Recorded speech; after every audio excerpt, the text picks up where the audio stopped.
Salam sejahtera, terima kasih karena bersama dengan saya di Nazilin Unity Channel. Sekali lagi, Datuk Seri Anwar Ibrahim, Perdana Menteri Malaysia, kalahkan jangkaan Najib, jangkaan Tun Mahathir dan juga jangkaan Muhyiddin Yassin. Paling teruk sekali ialah apabila apa yang diwar-warkan oleh pembenci Anwar Ibrahim, khususnya Perikatan Nasional, semuanya tidak berlaku sama sekali. Manakan tidak, hari ini dilaporkan ringgit melonjak ke paras tertinggi dalam tempoh 6 bulan. Saudara, ini satu berita yang sangat baik. Ini bukan perkara yang dikarang, dicipta-cipta. Ini bukan perkara yang fitnah semata-mata. Tetapi inilah realiti. Anwar Ibrahim melangkaui jangkaan Tun Mahathir, melangkaui jangkaan Perikatan Nasional dan khususnya Muhyiddin Yassin. Pasti mereka kecewa dengan pencapaian luar biasa kerajaan perpaduan hari ini.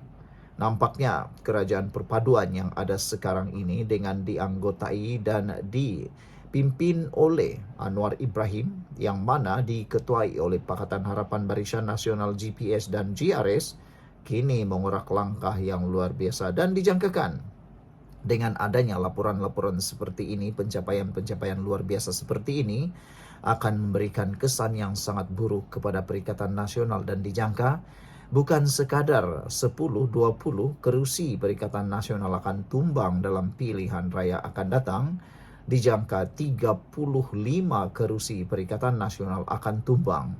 Bukan saja kerana pencapaian kerajaan perpaduan yang luar biasa, tetapi juga kerana gabungan undi daripada Barisan Nasional Pakatan Harapan akan memusnahkan segala-galanya harapan Perikatan Nasional. Hari ini ringgit mengukuhkan kedudukannya berbanding dolar Amerika Syarikat ketika ditutup semalam, tertinggi dalam tempoh 6 bulan. Mata wang negara meningkat kepada 4.3245 berbanding dolar Amerika Syarikat. Ringgit turut mencatatkan prestasi kukuh berbanding mata wang ASEAN lain. Ketua Ahli Ekonomi Bank Muamalat Malaysia Berhad, Dr. Muhammad Afzani Zam Abdul Rashid berkata, mata wang tempatan menunjukkan prestasi baik setakat ini, meningkat 3.4%, merupakan antara yang tertinggi di rantau Asia. Setakat ini, yen Jepun dan dolar Singapura mencatat masing-masing 10.3% dan 4.4% katanya menurut bernama. Unit tempatan meningkat berbanding dolar Singapura kepada 3.3027 daripada 3.3198 pada Isnin dan mengukuh berbanding baht Thailand kepada 12.9399 daripada 12.957, naik berbanding peso Filipina kepada 7.70 daripada 7.73 dan menokok berbanding rupiah Indonesia kepada 257.9 daripada 258.7. Saudara-saudara sekalian, kita ucapkan tahniah syabas kepada kerajaan perpaduan pimpinan Anwar Ibrahim, yang mana kerajaan yang ada sekarang makin hari makin stabil, makin kuat dan menunjukkan pencapaian cemerlang. Dan tidak dapat dinafikan kehebatan Anwar Ibrahim, auranya sebagai Perdana Menteri yang dihormati dunia, kini membawa negara Malaysia memacu ekonomi bukan sekadar tempatan tetapi luar negara. Itulah yang selama ini dapat dilihat. Tetapi apa yang selama ini ramai yang kata mengecewakan Mahathir. Kerana Mahathir sebenarnya mau sangat kalau Anwar Ibrahim tidak jadi Perdana Menteri. Tetapi selepas Anwar Ibrahim jadi Perdana Menteri, nampaknya Datuk Seri Anwar Ibrahim melangkaui jangkaan Mahathir. Perikatan Nasional pernah mengatakan Anwar Ibrahim hanya mungkin akan dapat bertahan sebagai Perdana Menteri selama 3 bulan atau 6 bulan sahaja. Tetapi sekarang nampaknya terbalik. Dijangkakan Perikatan Nasional pula yang tidak akan bertahan lama lagi, memandangkan satu demi satu kerusi dirampas oleh Kerajaan Perpaduan atau dikekalkan oleh Kerajaan Perpaduan. PDM yang mana sebelum ini Perikatan Nasional menang, hari ini sudah dirampas. Sekian dulu untuk kali ini, jangan lupa tinggalkan komen Anda.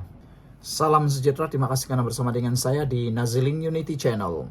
Keputusan paling menggemparkan dan memalukan Perikatan Nasional hari ini apabila seorang aktivis yang juga pro Perikatan Nasional, siapa lagi kalau bukan Papa Gomo, hari ini tampil memohon maaf, minta maaf kepada Ketua Polis Negara dan Mahkamah. Ada netizen kata, inilah sikap yang paling terpuji, kata mereka. Menyindir Papa Gomo. Sudah buat, minta maaf. Kalau tak ada yang membuat laporan ataupun saman, tiadalah permohonan maaf, kata mereka. Tapi, apakan daya? Inilah sikap yang paling terpuji, kata netizen menyindir Papa Gomo. Kata mereka, sudah buat sesuatu yang salah, baru mohon maaf, baru minta maaf. Dah berkali-kali, kata mereka. Blogger Papa Gomo atau nama sebenar Wan Muhammad Azri Wan Deris hari ini tampil membuat satu permohonan maaf. Mengemukakan permohonan maaf tanpa bersyarat kepada Ketua Polis Negara Tan Sri Razaruddin Hussein dan Mahkamah Tinggi. Papa Gomo membuat permohonan maaf itu berhubung kenyataannya pada 14 Januari lalu dan penggunaan gambar imej Ketua Polis Negara yang diubah suai pada 15 Januari lalu. Membacakan penyataannya di hadapan Pesuruh Jaya Kehakiman Gan Tee Cheong. Kenyataan yang dan gambar itu disiarkan Papa Gomo walaupun selepas perintah injuksi dikeluarkan mahkamah pada 31 Disember tahun lalu yang menghalangnya daripada berbuat demikian. Selepas pernyataan itu dibacakan, Razaruddin dan mahkamah menerima permohonan maaf berkenan dengan syarat ia disiarkan di YouTube, TikTok, X dan Telegram bermula hari ini dan tidak diturunkan sekurang-kurangnya 7 hari. Papa Gomo juga dikehendaki memadamkan kenyataan dan gambar terbabit bermula hari ini. Tee Cheong turut memerintahkan Papa Gomo membayar kos sebanyak RM5,000.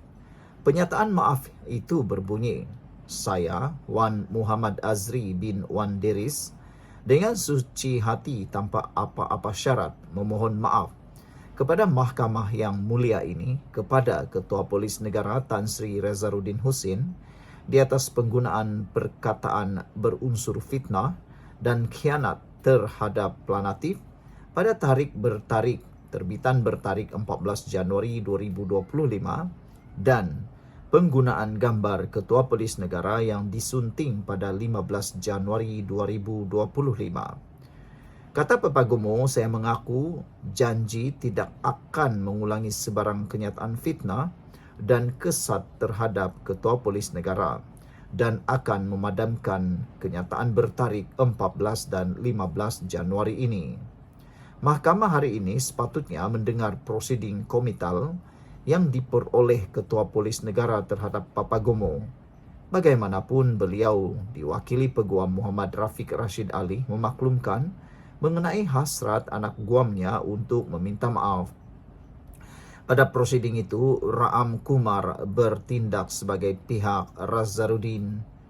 Ketua Polis Negara Razaruddin memperoleh kebenaran daripada Mahkamah Tinggi untuk memulakan prosiding komital terhadap Papa Gomo pada 10 Februari lalu kerana tidak mematuhi perintah mahkamah. Prosiding komital adalah satu prosiding untuk memulakan tindakan undang-undang terhadap seseorang yang dikatakan menghina mahkamah dengan melanggar perintah yang telah dikeluarkan. Razaruddin memfailkan permohonan komital terhadap Papa Gomo pada 24 Januari lalu dengan memohon supaya beliau dipenjara atau didenda kerana menghina mahkamah berikutan tarikh meminta perintah injuksi pada 31 Disember tahun lalu dengan membuat hantaran terhadap Razaruddin di aplikasi YouTube, TikTok, X serta akaun Telegram.